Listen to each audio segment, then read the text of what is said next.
본문의 말씀은 이렇게 시작이 됩니다. 우리 14절을 한번 보실까요?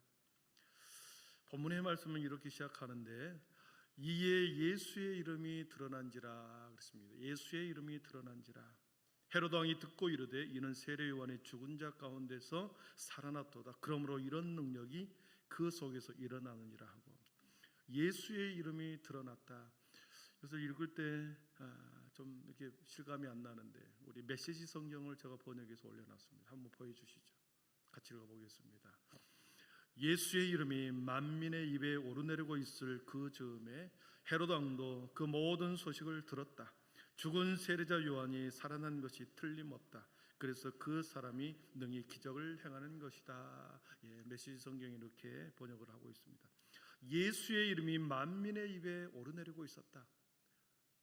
갈릴리 지역에서만 예수님의 이름이 퍼지는 것이 아니라 이제 헤롯 안디바 분봉왕으로 와 있는 헤롯의 왕궁까지도 예수의 소문이 최고의 지도층까지 그 이름이 이제 드러나게 되었습니다.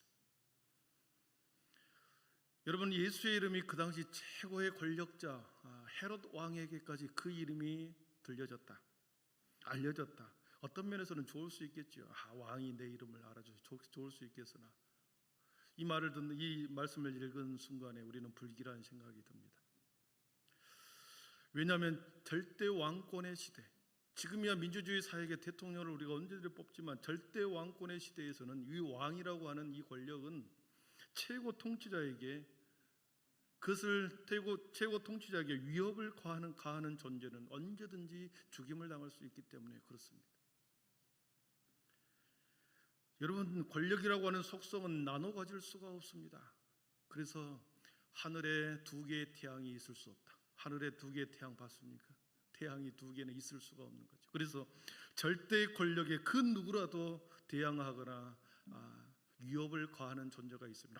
언제든지 제거하는 거죠.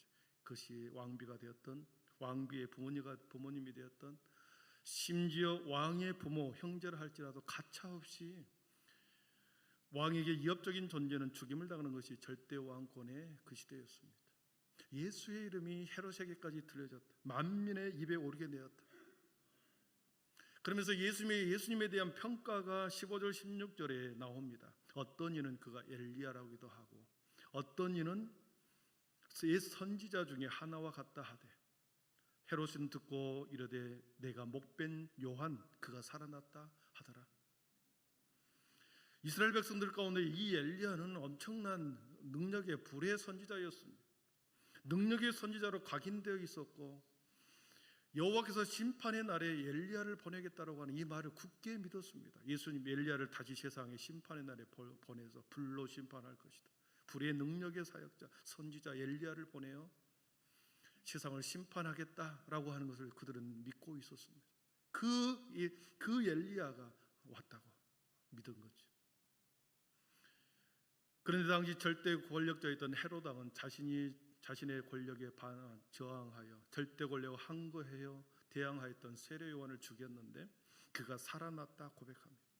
그러면서 헤롯이 세례 요한을 죽인 내용에 대해서 오늘 본문은 매우 상세하게 기록하고 있습니다. 다른 마태복음과 누가복음에 비해서 훨씬 더 세밀하게 이 마가복음에서 세례 요한의 죽음을 다루고 있습니다. 사랑하는 성도 여러분, 우리가 세례 요한에서는 잘 알고 있습니다. 제사장 사가랴와 어머니 엘리사벳 사이에서 오랫동안 아이가 없었다고 그랬습니다. 부모님이 오랫동안 나이가 많고 잉태하지 못했고 자식이 없어서 오랫동안 자녀를 위해서 간절히 간구하며 기도했습니다. 그랬을 때 얻은 자식이 세례 요한이죠. 누가복음 1장 13절에는 그렇게 기록합니다.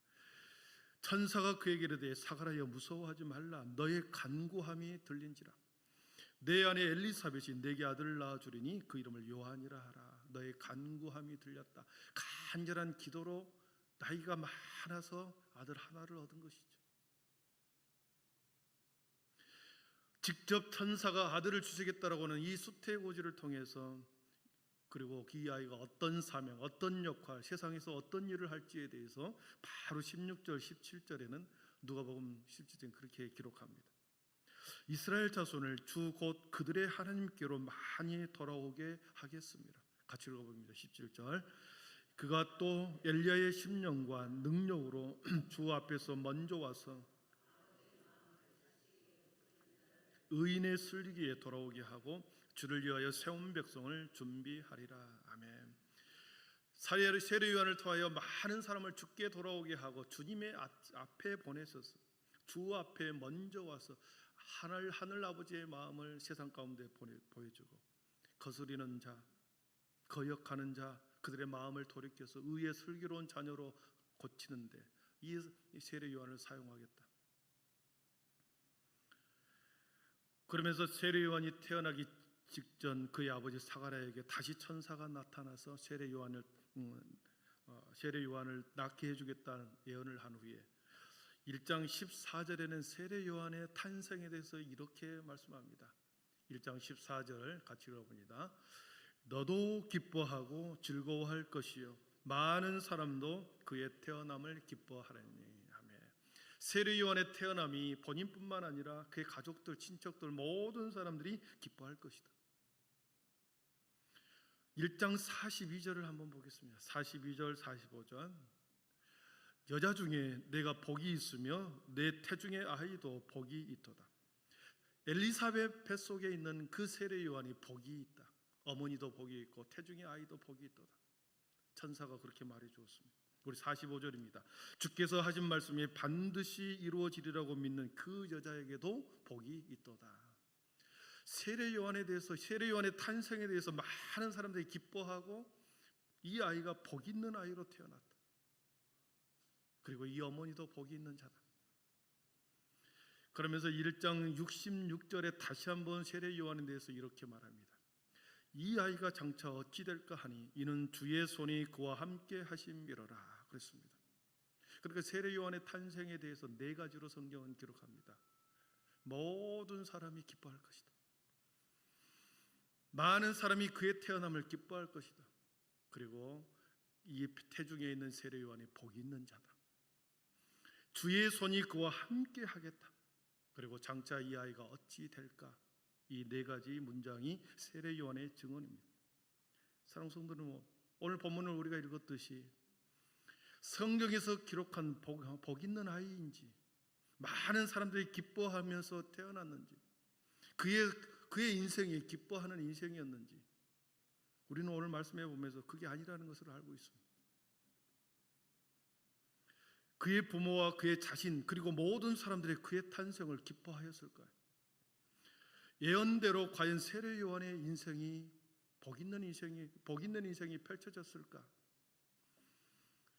누구나 알다시피 오늘 본문에 너무나도 비참한 인생으로 끝을 맺는 게 세례 요한의 인생이었습니다. 성경은 그렇게 기록했는데 오늘 보니까 세례 요한의 인생이 자신도 기뻐하는 인생도 아니었고 복 있는 삶을 사는 것도 아니었고 비참하게 최후를 마감했습니다. 사랑하는 성도 여러분, 세례 요한이 복 있는 사람입니까? 복이 없는 사람입니까? 복이 있는 사람입니까? 복이 없는 사람입니까? 여러분, 복 있는 인생이다, 복이 없는 인생이다, 누가 판단합니까? 판단의 주체는 두 가지죠. 사람이 판단하기도 하고 하나님이 판단합니다.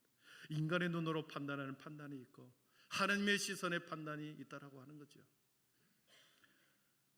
세례 요한의 인생과 죽음은 인간적으로 볼 때 세례 요한의 삶과 인생과 죽음은 인간적인 눈으로 볼 때는 매우 불쌍한, 참으로 비참한 그의 삶이었습니다.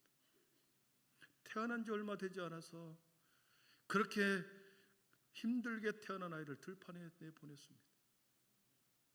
광야로 들로 내보내졌습니다. 어렵게 늦둥이로 태어난 세례 요한이었지만 부모님의 사랑을 받지 못하고 들판에서 짐승들과 함께 자라났습니다. 친구도 없습니다. 돌봐줄 사람도 없습니다. 비가 오면 모든 비를 혼자 다 맞이해야 했습니다. 거친 바람이 불면 오로지 혼자 그 모든 세파를 혼자 어린 나이에 비바람을 다 맞으면서 살아내는 들사람이 아니라 들짐승처럼 세례 요한은 살아왔습니다. 자랐습니다. 30년 동안 그렇게 사는 거죠. 먹는 것도 변변치 않았습니다. 들판에 뛰어다니는 메뚜기를 잡아먹는 그런 생식을 했던 그런 인생이었습니다. 아프기라도 하면 누가 머리를 만져주고 배를 쓰다듬어 줄 사람 한 명도 없습니다. 혼자서 오로지 아픔의 시간을 견뎌야 하는 비참한 인생을 30년 동안 살아온 거죠. 성경에서 기록한 모든 사람이 기뻐하고 그 아이가 복된 인생이라고는 전혀 반대의 삶을 산 거죠. 지질이 복도 없는, 복이 없는 인생을 살았던 자가 세례 요한 아닙니까? 인간의 눈으로 볼 때, 육신의 눈으로 볼 때, 인간적인 생각으로 판단해 볼 때 세례 요한의 인생은 비참한 인생이었습니다. 이 아이가 장차 어찌 될까라고 하는 이 말씀 속에 불길한 애언이 있었던 거죠. 이 아이가 장차 어떻게 될까? 정확하게 그 불길한 애언대로 그는 장가도 가보지 못하고 오늘 본문에 나온 것처럼 헤로디아의 딸의 생일에 목숨이 바쳐진 그렇게 순교의 제물로 비참한 순교의 최후를 맞이하게 되어버립니다. 어떻게 이 세례 요한이 복 있다 할 수 있겠습니까? 한마디로 불꽃처럼 살다가 한순간에 사라져버리는 불꽃의 인생이 세례 요한이었습니다. 사랑하는 성도 여러분, 그러나 인간의 시선과 판단이 있는가 하면 하나님의 시선과 판단과 평가가 있는 거죠. 누가복음 1장 66절에 보니까 이 아이가 장차 어찌 될까 하니 이는 주의 손이 그와 함께 하심이로라. 주의 손이 그와 함께 하심이로라. 요한복음 1장 23절에 보니까 나는 선지자 이사야의 말과 같이 주의 길을 곧게 하라고 광야에서 외치는 자의 소리로라 하더라 그랬습니다.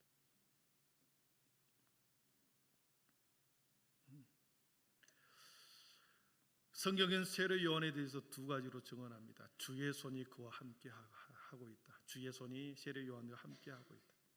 주의 길을 곧게 하라고 광야에서 외치는 자의 소리로 세상에 내보냈다. 이것이 세례 요한에 대해 두 가지의 증언입니다. 30년 동안 이 아이가 어린 나이에 들판에 버려졌지만 30년의 시간 속에서 이 아이를 짐승의 밥으로 먹힘을 당하지 않고 주의 손이 그와 함께 그를 30년 동안 키워 주었습니다. 주의 손에 능력을 힘입어 그는 세상에 외치는 자의 소리로 세상 가운데 나타났습니다. 여러분, 소리는 들리기만 하지 실체가 없죠. 소리는 공중에 외치는 순간 사라져버리는 흔적도 없이 소리는 사라집니다. 실체가 없습니다. 그는 흥하여야 하겠고 나는 쇠하여야 하리라. 그분은 더욱 커지셔야 하고 나는 작아져야 한다. 그분은 점점 번영해야 하고 나는 점점 쇠퇴해야 한다. 여러분, 외치는 자의 소리는 소리의 역할만 하지 그 소리의 주인공이 빛나야 된다는 거죠. 세례 요한이 그랬습니다. 외치는 자의 소리로서 그는 사라지면서 그는 쇠하여지고 외치는 자의 그 소리의 주인공이 빛이 나야 된다는 거죠. 그래서 마침내 때가 되어 외치는 자의 소리로서 세상을 하여 외치기 시작합니다. 회개하라, 천국이 가까웠다. 수많은 사람들에게 회개하라, 천국이 가까웠느니라. 보라, 세상 죄를 지고 가는 하나님의 어린 양을 보라. 내 뒤에 오시는 이는 성령과 불로 너희에게 세례를 베풀어 줄 것이다. 좋은 열매 맺지 아니하는 나무마다 지켜 불에 던져지리라. 알곡은 모아 곡간에 들이고 쭉정이는 꺼지지 않는 불에 태우리라.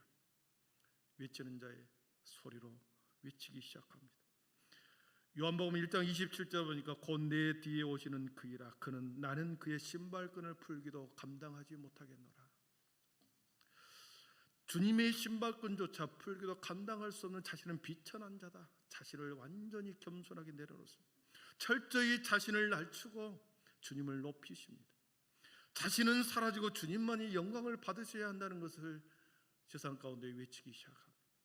주님이 오실 길을 예비하며 모든 힘든 일들을 앞에서 평탄하게 하고 굽은 길을 펴고 평지가 되게 하여 그렇게 힘들게 주님의 오실 길을 다 닦은 후에 우리 세례 요한은 사라져버리죠. 모든 수고를 다 감당하고 오직 그 길을 주님께서 걸어가시도록 길을 내었던 자가 세례 요한이었습니다. 그리고 마지막에 오늘 말씀해 보니까 정의를 외치다가 죽었습니다. 18절 오늘 본문의 말씀을 보면 이는 요한이 헤롯에게 말하되 동생의 아내를 취하는 것이 옳지 않다 하였습니다. 절대 권력 앞에 마지막 외치는 그 정의의 외침으로 인하여 그는 형장의 이슬로 사라져 버립니다. 하나님의 평가는, 하나님의 시선과 세례 요한에 대한 하나님의 평가는 누가복음 7장 28절에 이렇게 기록합니다. 같이 읽습니다. 내가 너희에게 말하노니, 다시 한번 읽겠습니다. 시작. 내가 너희에게 말하노니 여자가 낳는 자 중에 요한보다 큰 자가 없도다. 여자가 아이를 얼마나 많이 낳겠습니까? 예수님 때부터 지금까지, 아니면 창조 때부터 지금까지 여자가 얼마나 많은 사람들을 낳았겠습니까? 여자가 낳은 자 중에 가장 큰 자가 세례 요한이다.